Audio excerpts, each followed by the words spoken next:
और मैंने हमेशा कहा है कि तेजस्वी मेरे छोटे भाई हैं।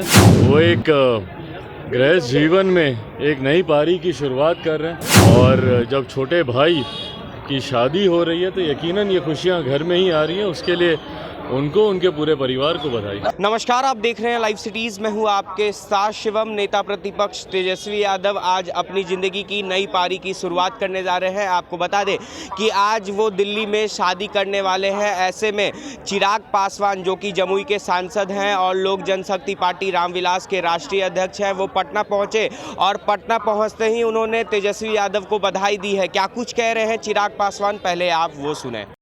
और विचलित करने वाली ये घटना है जिस तरीके से कल उनका चॉपर क्रैश हुआ।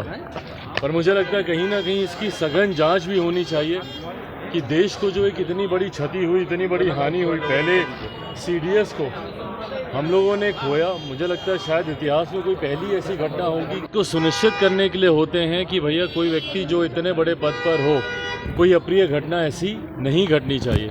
पर उसके बाद भी अगर ऐसी घटना घटी है, मुझे लगता है इसकी सघन जांच होनी चाहिए और क्या कारण रहे वो ज़रूर जनता के सामने आने चाहिए। अच्छा, छोटे भाई आपके तेजस्वी यादव विवाह हो रहा है, उनका सगाई हो रही है, शादी हो रही है, क्या बधाई देंगे? बिल्कुल, ढेर सारी शुभकामनाएं उनके।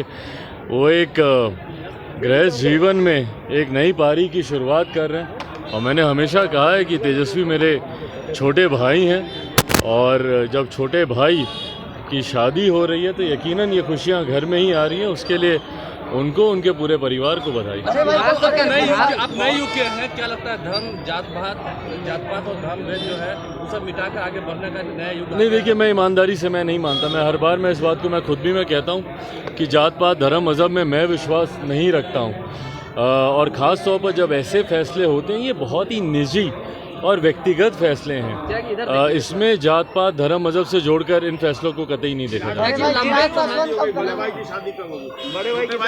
भाई अभी मिठाई कब खिलाइएगा? फिलहाल तेजस्वी, उनको बहुत सारी बधाई। लंबे समय बाद आप पटना पहुंचे हैं।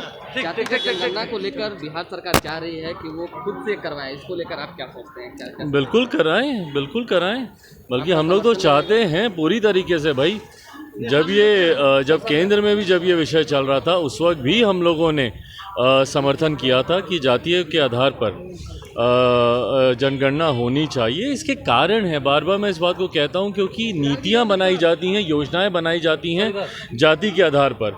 भले वो केंद्र सरकार की नीतियां हों, भले वो राज्य सरकार की नीतियां हों, जाति के आधार पर ही बनाई जाती है। तो इसके लिए उस जाति की कितनी आबादी है वो उसकी जानकारी होना ज़रूरी है, ताकि उसी के अनुपात में राशि का आवंटन किया जाए।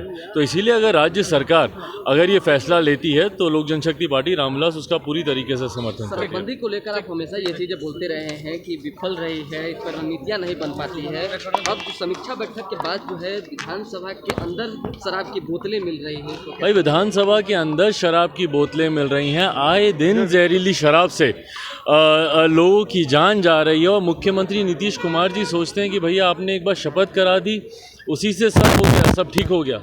हकीकत है कि जब तक आप कानून को धरातल पर उतारने के लिए ईमानदार नीयत के साथ आप प्रयास नहीं करेंगे, सिर्फ कानून बनाने से ये कार्य सफल नहीं होने वाले। और यही कारण है कि भैया आज 5 साल होने को आए हैं, पर शराबबंदी कानून पूरी तरीके से बिहार में विफल रहा है। और ये बात निरंतरता में हम लोग उठाते रहे कि कोई एक ऐसा मापदंड बता दीजिए ना जिस पे नीतीश कुमार जी की सरकार सफल रही हो।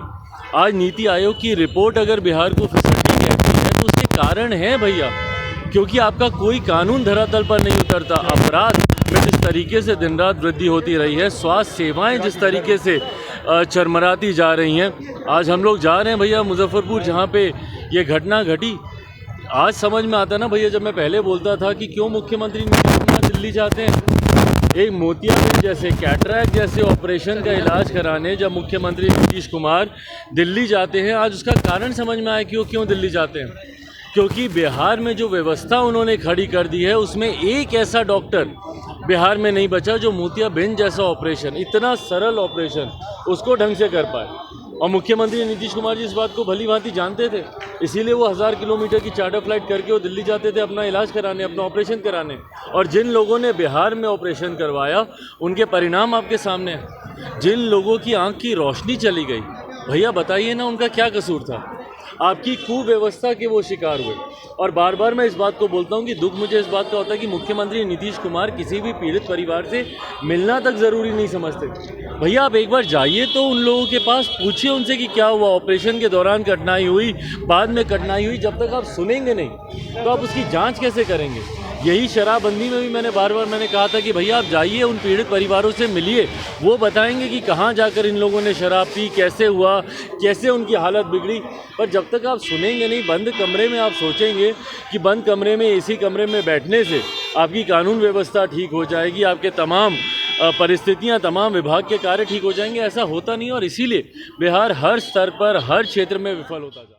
तो आपने साफ तौर पे सुना नेता प्रतिपक्ष तेजस्वी यादव की शादी पर चिराग पासवान उन्हें बधाई दे रहे हैं, और साथ ही साथ जिस तरह से कल सीडीएस विपिन रावत का निधन हो गया उसको लेकर भी चिराग पासवान ने कहा है कि ऐसे में उनकी जांच होनी चाहिए, क्योंकि वो बहुत बड़े अधिकारी थे, तो उनका जो अचानक मृत्यु कैसे हो जाती है इसका भी जाँच का विषय उन्होंने उठाया है। और साथ ही साथ नेता प्रतिपक्ष तेजस्वी यादव की शादी पर उन्होंने बधाई भी दी है। बहरहाल बने रहे हमारे साथ। अगर आपने हमारे चैनल को सब्सक्राइब नहीं किया है तो जल्द से जल्द सब्सक्राइब कर ले। धन्यवाद।